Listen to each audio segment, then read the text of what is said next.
दोस्तों, आप सभी लोगों को कोशिश करूंगा कि कम से कम समय में आपके एलपी एग्जामिनेशन का इस बार क्या एक्सपेक्टेड कट ऑफ रहेगा वो बता पाऊं। अगर हम कंपैरिजन पिछले वर्ष की तुलना में इस वर्ष की करेंगे तो थोड़ा सा सबसे पहले जो देखना होगा वो होगा कि पिछली बार कितना वैकेंसी था और इस बार कितना वैकेंसी है। पिछली बार 18,799 कुल वैकेंसीज थी सारे जोन को मिलाकर। इस बार ये वैकेंसी है 99,170 यानी 9,970। और अगर देखें तो ये लगभग आधा के करीब आता है। तो दो बातें हो गई, एक तो नंबर ऑफ वैकेंसीज घट गई। हो सकता है कई ऐसे आरआरबीज हो, जोन हो जिसमें नंबर ऑफ वैकेंसी आपको इंडिविजुअली ज्यादा दिखें, लेकिन कई में काफी कम भी हुई हैं। और वो जो आरआरबीज जहां कंपटीशन ऑलरेडी बहुत हाई है, जहां के स्टूडेंट्स का ऑलरेडी बहुत अच्छा कंपटीशन रहता है, वहां अगर सीट्स कम हुई यानी कि उनके कट ऑफ्स और हाई जाने के चांस हो सकते हैं पिछले साल के। तो कई सारे इसमें मैट्रिक्स हैं, उन सभी इफ और बट को लगाकर जो इसका पॉसिबल कट ऑफ बन सकता है वो मैं बताने की कोशिश करता हूं। जैसे अहमदाबाद का पिछले साल कट ऑफ जो रहा था वो 54.54 रहा, तो इस बार ये वैकेंसी 937 सी अभी भी ठीक है, 497 वैकेंसी है, तो 50 प्लस इसका कट ऑफ जा सकता है। इसी तरीके से अगर हम बात करें अजमेर की, तो अजमेर की दोनों अगर मैं बात करूं विंग को मिला लूं तो इसका भी कट ऑफ 50 प्लस रहेगा, क्योंकि पिछली बार 54.33 रहा है ये। अगर बात करते हैं बेंगलोर की, तो इस बार बेंगलोर में कोई सीट्स है ही नहीं, तो इसकी बात ही नहीं हो रही। इलाहाबाद की अगर बात करें तो बहुत ज्यादा नहीं, लेकिन यहां पर वैकेंसीज थोड़ी एनसीआर वाले रीजन में कम हुई हैं, एनआर वाले में तो नॉर्दर्न रीजन में तो बड़ी हैं।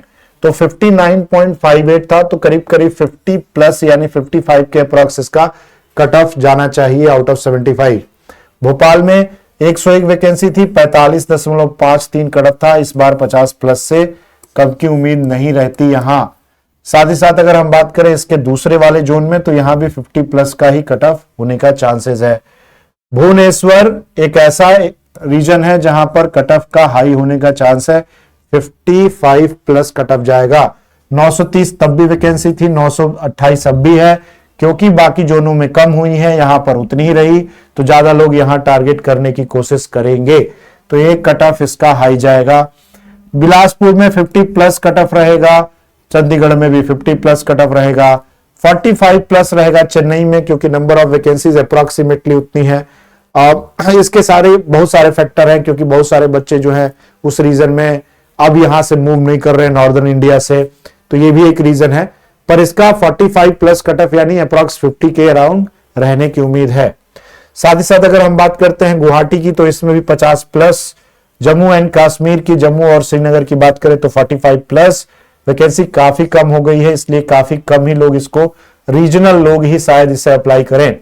कोलकाता में ये 55 प्लस रहेगी वैकेंसी का घटना, और प्लस कोलकाता एक ऐसा रीजन है जहां आकस्मिक रूप से आप देखेंगे तो कंपटीशन हाई रहता है।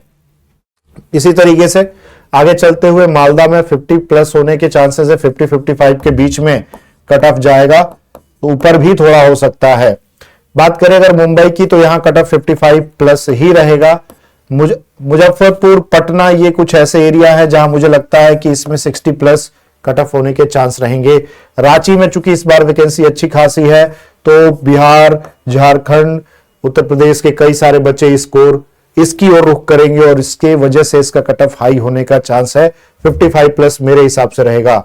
सिकंदराबाद में 50 प्लस कट ऑफ जाएगा। इसी तरीके से सिलीगुड़ी में ये कट ऑफ है अप्रोक्सीमेटली 55 प्लस, क्योंकि काफी लगभग वही नंबर ऑफ वैकेंसी है, पर लास्ट टाइम का कट ऑफ अगर आप कंपेयर करें तो 62.07 था, तो उसको नजर रखते हुए ये 55 प्लस ही रहेगा। और अगर त्रिवेंद्रम की बात करें तो नंबर ऑफ सीट्स में थोड़ी सी घटोतरी है, तो आप ऐसे कह सकते हैं 45 प्लस यहां भी कट ऑफ जाएगा। तो एक बड़े ही छोटे प्रारूप पे मैंने बताने की कोशिश करी कि किस रीजन का कितना कट ऑफ जा सकता है एलपी में। इसकी विस्तार से वीडियो जल्दी ही आप लोगों को मिलेगी। नमस्कार।